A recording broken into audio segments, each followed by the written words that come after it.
This is an amazing opportunity for a lot of edtech companies globally to join our podcast and learn how marketing can be done for edtech companies. My name is Hamas Siddiqui, and I have my marketing guru, Hayan Kadri, who is an expert in edtech, and I also run my edtech business.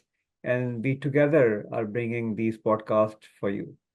So, Hayan, as we know that edtech market at this point in time is growing globally, and by 2029, the market is going to be doubled. So almost from $400 billion to almost $800 billion. And most of it actually started happening around COVID when people realized that, learning can be done remotely as well. Prior to that, we had Udemy, we had Coursera, we had some other organization, Baiju, for instance, they were doing pretty good in India. But gradually, what we saw is that more and more companies, more and more startups are coming into edtech industry. But one of the major thing for those who are not Byju or Coursera or Udemy is how much they should spend in marketing and what are some of the challenges. Uh, as you and I both are in the field, our task in this podcast is to help our audience understand few things about the edtech industry marketing and gradually uh, building it up and moving them on to the nitty-gritties. And hopefully, some of you would like to come and talk to us in our podcast, and we will be delighted to bring you in. So, if you are an ad tech company anywhere in the world watching this video, you can reach out to me, Hamas Siddiqui or Hayan Kadri, and we'll be delighted to invite you as our guest into the podcast. So, Hayan, what are some of the major mistakes these smaller edtech companies, smaller edtech startups, and individuals who are in edtech business, for instance, coaches who have their courses available on different platforms, make, and what do you suggest to them? Hello. Thank you so much, sir. First, I would say that they focus and they try to utilize all the channel. For channel, I mean social media platform like Facebook, Instagram, Snapchat, and all these. Uh, what I am trying to say is, before going to social media and creating content and trying to reach people, you need to figure out and research a bit that which social media channel is actually good for you.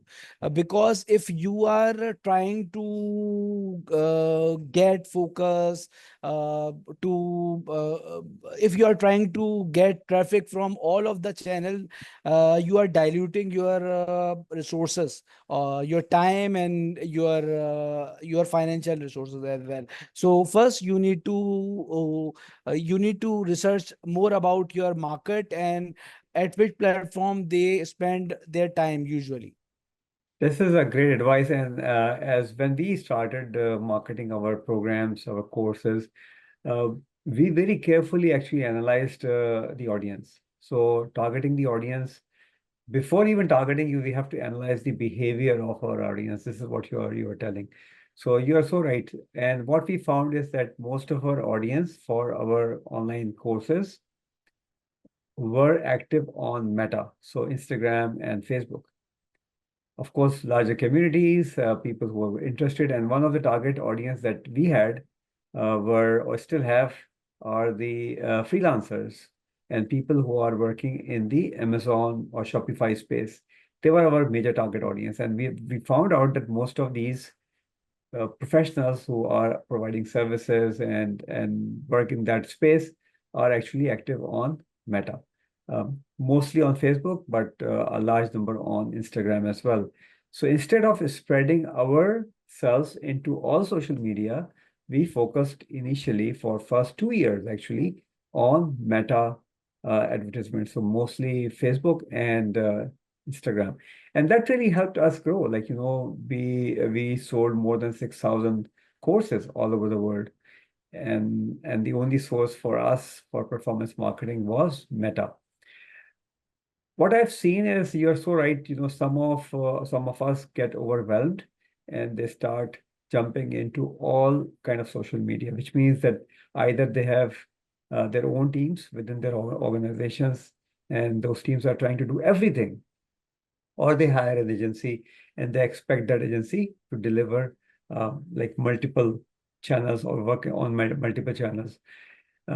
Spreading ourselves too thin, and you rightly also mentioned spreading our resources too thin, is not something that we would suggest. It actually drains your your your capital, and does not really provide you any benefit. So Shayan, like some of the ad tech companies I've seen, they're more focused on TikTok and less focused on Meta, where we found our audience. What do you think? Why are they mostly focusing on TikTok? I've got my own thoughts, but I would like to really hear from you as to why they're spending more time on TikTok. And I know that the advertisement is a little bit cheaper. What else TikTok offers to them? Uh, okay. So, the first thing that TikTok provide is actually entertainment content, and Meta is where is more focus on infotainment content. So the people who try to who like to spend their time in these kind of activities, and they are actually a good type of market for basic level courses, like people who enjoy fashion or any type of music. They are people you utilize TikTok for beauty related courses or fitness related courses, or these kind of courses. But when you come to the Meta, or when you move forward to LinkedIn, you find more and more refined audience. So people usually use TikTok for bite-sized content, and or if you analyze all other platform like Meta or Instagram, that are pushing actually instant scrolling and persuasive scrolling, these are they all are video plus static content platform, whereas TikTok is only based on video content. So people only go to TikTok for video consumption, and to explore more and more fashion and music industry as well. So it is actually very good platform for people who are trying to sell product of very small ticket size. Right. And an interesting challenge on video-based content is that you have to grab that attention within the first 5 seconds. Exactly. First 5 seconds, that's it. Even this video, I know a lot of people that come to this video and they will jump off because we may not be able to find that hook in the first 5 seconds. And also you rightly mentioned, Diane, mostly visual courses such as fashion or photography or videography, fitness, you rightly said, cooking, Yes. baking. These are things which are very visual and visually appealing as well. But again, when you are on TikTok, the video quality really plays a big role. So you have to have high quality video equipment, whether it's a studio environment where you're doing your videos, or you're using your cell phone doing your videos. Your light and action all requires a lot of efforts. Whereas on Meta, the impact can be much higher with simple static messaging and a little bit of graphics in it. So these are, and as Gary Vee says, there are 30 social media channels where we have to be active, but he also says stay active on a channel that really you can handle well. If you are Yes. into different channels and you can't handle those channels, you're actually ruining your reputation, your brand. Your brand has to be known as a brand that brings in value. And the value Yes. is not only from the product, value is also from your advertisement or the promotion that you're doing. So what's your take on this, Hyan? What are some of the things that you have learned in your course of journey as a performance marketer? Yes, well summarized, sir. I would like to add a couple of things. Especially the other day, I saw a chart on social media about different type of channels that are good for special categories of education businesses. So the summary of that chart was the courses or e-learning businesses that are actually focusing on consumer market, which means that journalist courses like, for example, cooking, and anyone can learn, baking, anyone can learn, fitness is and everyone's problem, mental health is everyone's problem, speed reading is anyone's problem. So this type of journalistic courses or consumer based courses are can be sold easily through TikTok. But when you come to intellectual or anything that is that is actually adding a tangible value into your profile, so those e-learning businesses that are adding tangible value to your profile can be sold through Meta or especially LinkedIn. If you think with a clear mind, you even come to the conclusion that these platforms are more focused on intellect based content, and TikTok and even now Instagram is now pushing more and more entertainment content. Right. So there is always differentiation in media industry. There is always differentiation, and our audience is focused based on their interest. Even if you look at news channels, TV, let's look at those because that's a good example to take. Those who are following Fox TV will only watch Fox TV.